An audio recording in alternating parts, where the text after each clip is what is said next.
Halo, jumpa lagi bersama saya Ismi Ulinda Bani, NIM 1813000003, semester 6 Program Studi Pendidikan, Guru Sekolah Dasar, Fakultas Keguruan dan Ilmu Pendidikan, Universitas Citra Bangsa Kupang. A. Definisi pembelajaran tematik.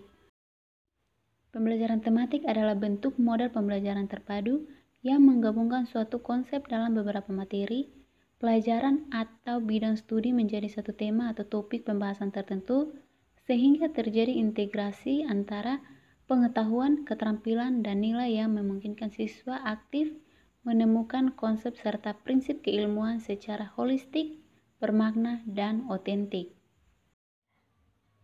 Pembelajaran tematik merupakan pembelajaran terpadu yang menekankan keterlibatan siswa dalam pembelajaran. Pembelajaran ini melibatkan beberapa kompetensi dasar, hasil belajar, dan indikator dari suatu mata pelajaran atau bahkan beberapa mata pelajaran. Melalui pembelajaran tematik, siswa diharapkan dapat belajar dan bermain dengan kreativitas yang tinggi.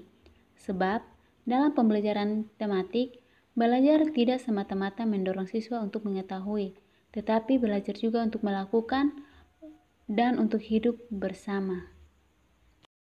Pembelajaran tematik lebih menekankan pada penerapan konsep belajar sambil melakukan sesuatu atau learning by doing. Oleh karena itu, guru perlu mengemas atau merancang pengalaman belajar yang akan mempengaruhi kebermaknaan belajar peserta didik. Pengalaman belajar yang menunjukkan kaitan unsur-unsur konseptual menjadikan proses pembelajaran lebih efektif. Kaitan konseptual antar mata pelajaran yang dipelajari akan membentuk skema sehingga peserta didik akan memperoleh keutuhan dan kebulatan pengetahuan. Berikut definisi dan pengertian pembelajaran tematik dari beberapa sumber buku, yaitu yang pertama, menurut Mamat tahun 2007, pembelajaran tematik adalah pembelajaran terpadu yang melibatkan beberapa pelajaran atau bahkan lintas rumpun mata pelajaran yang diikat dalam tema-tema tertentu. Yang kedua, menurut Suryo Subroto tahun 2009, pembelajaran tematik adalah satu usaha untuk mengintegrasikan pengetahuan, keterampilan, nilai atau sikap pembelajaran serta pemikiran yang kreatif dengan menggunakan tema. Yang ketiga, menurut Rusman tahun 2012, pembelajaran tematik adalah model pembelajaran terpadu yang merupakan suatu sistem pembelajaran yang memungkinkan siswa baik secara individual maupun kelompok aktif menggali dan menemukan konsep serta prinsip-prinsip keilmuan secara holistik, bermakna, dan otentik.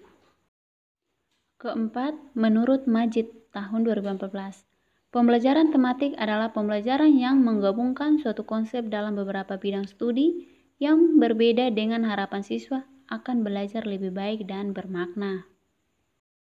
B. Karakteristik pembelajaran tematik. Pembelajaran tematik merupakan pembelajaran yang berpusat pada siswa karena hal ini siswa dituntut untuk aktif dalam mempelajari konsep-konsep dari materi yang diajarkan. Menurut Majid tahun 2014, pembelajaran tematik memiliki beberapa prinsip, yaitu sebagai berikut. Yang pertama, holistik. Suatu gejala atau peristiwa yang menjadi pusat perhatian dalam pembelajaran tematik, diamati dan dikaji dan beberapa bidang studi sekaligus, tidak dari sudut pandang yang terkotak-kotak. Yang kedua, bermakna. Pengkajian suatu fenomena dari berbagai macam aspek memungkinkan terbentuknya semacam jalinan antar skema yang dimiliki oleh siswa yang pada gilirannya akan memberikan dampak kebermaknaan dari materi yang dipelajari. Yang ketiga, otentik. Pembelajaran tematik memungkinkan siswa memahami secara langsung konsep dan prinsip yang ingin dipelajari. Yang keempat, aktif.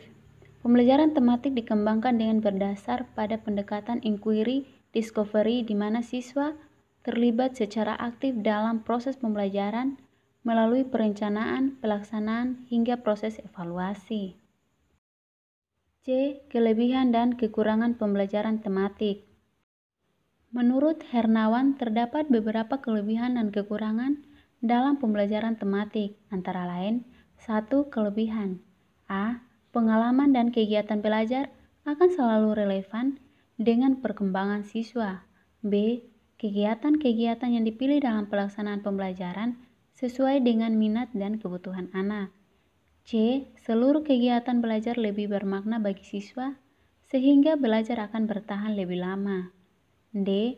Pembelajaran terpadu dapat menumbuh kembangkan keterampilan berpikir siswa. E. Menyajikan kegiatan yang bersifat pragmatis sesuai dengan permasalahan yang sering ditemui siswa dalam lingkungannya. Yang kedua, kelemahan. A. Kompetensi dasar yang harus dicapai siswa dalam kurikulum sekolah dasar tahun 2004 masih terpisah-pisah ke dalam berbagai mata pelajaran yang ada. B. Dalam pelaksanaan pembelajaran terpadu, dibutuhkan sarana dan prasarana belajar yang memadai untuk mencapai kompetensi dasar secara optimal. C. Belum semua guru sekolah dasar memahami konsep pembelajaran terpadu secara utuh. Kendala utama dalam pelaksanaannya yaitu sifat konservatif guru. Umumnya guru merasa senang dengan proses pembelajaran konvensional yang sudah biasa. D. Alokasi waktu pembelajaran tematik. Alokasi waktu jam tatap muka pembelajaran. A. SD atau MI 35 menit. B. SMP atau MTS 40 menit. C. SMA atau MA 45 menit. D. SMK atau MAK 45 menit. Sekian dan terima kasih, semoga bermanfaat.